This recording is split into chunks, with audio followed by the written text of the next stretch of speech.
Hi everyone, it's NonnaGrace, and I'm from Western New York. Today I actually made a list of the things I did so that I would know what to tell you. If you notice, it's colder. It got long sleeves on and a turtleneck. It's chillier for me.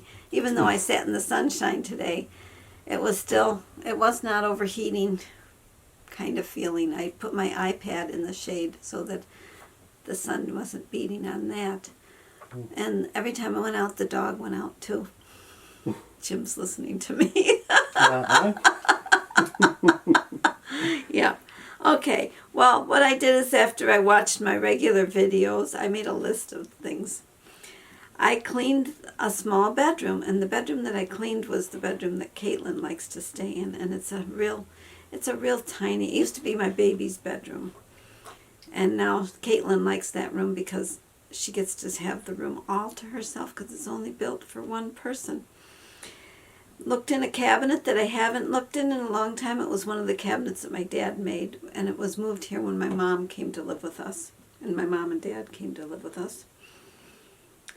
Swept the kitchen floor again because it was when I go out to the chickens, I seem to drag in a little bit of dust and dirt especially when I'm gonna go into the other room to get some of the eggplant that I ground up for them to put into with their food, and I don't change my shoes back. I change them after I'm all done going out in and out with the chickens. And of course Jake is always and shedding. Jake is, his feet are always got something on them.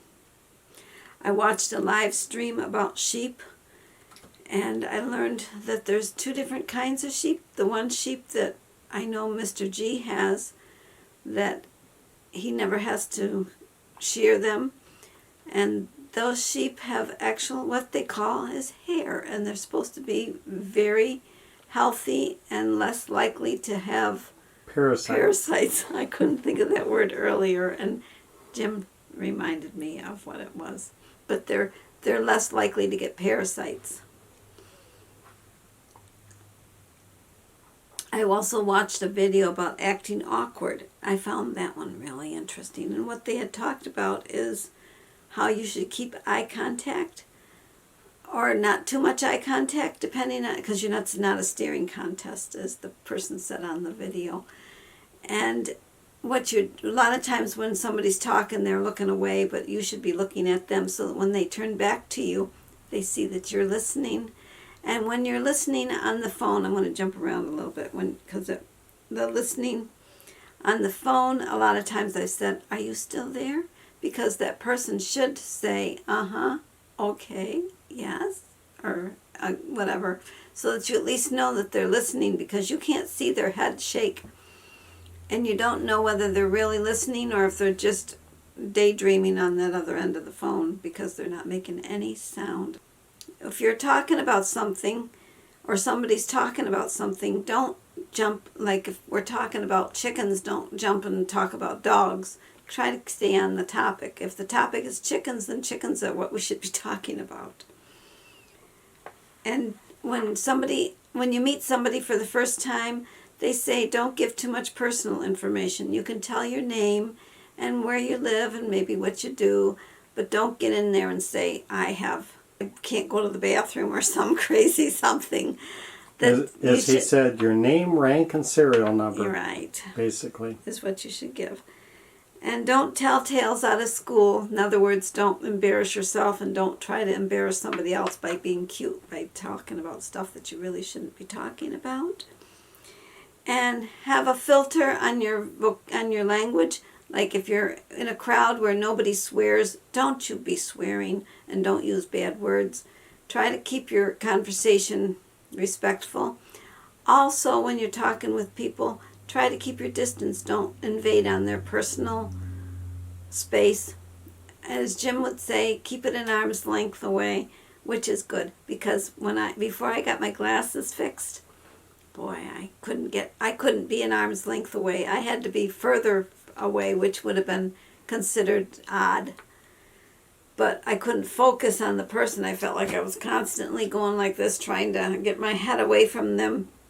But now that I've had the upper part of my glasses adjusted, I can sit and talk to people at an arm's length away and not feel like I'm being too close.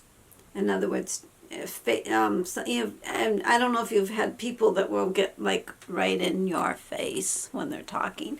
That's too close, and that's getting in their personal space. About know when to leave. Oh yeah, like when somebody's talking to you and they say, "Okay, good to meet you." Learn that means conversation is done. Even though you're not done speaking, you're done, because they want to go.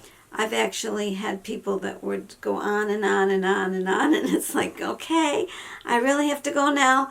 And you actually say, I really have to go now, and they just keep talking and keep on and keep on and keep on. There's a couple guys at work that do that. Well, that's because they're wasting time, and they're wasting your time is what they're doing. Well, they don't have anything to do a lot of times, and they don't care whether you have anything to do or not. And then what did I do? I watched a motor vlog, and we marveled at the videography of that motor vlogger.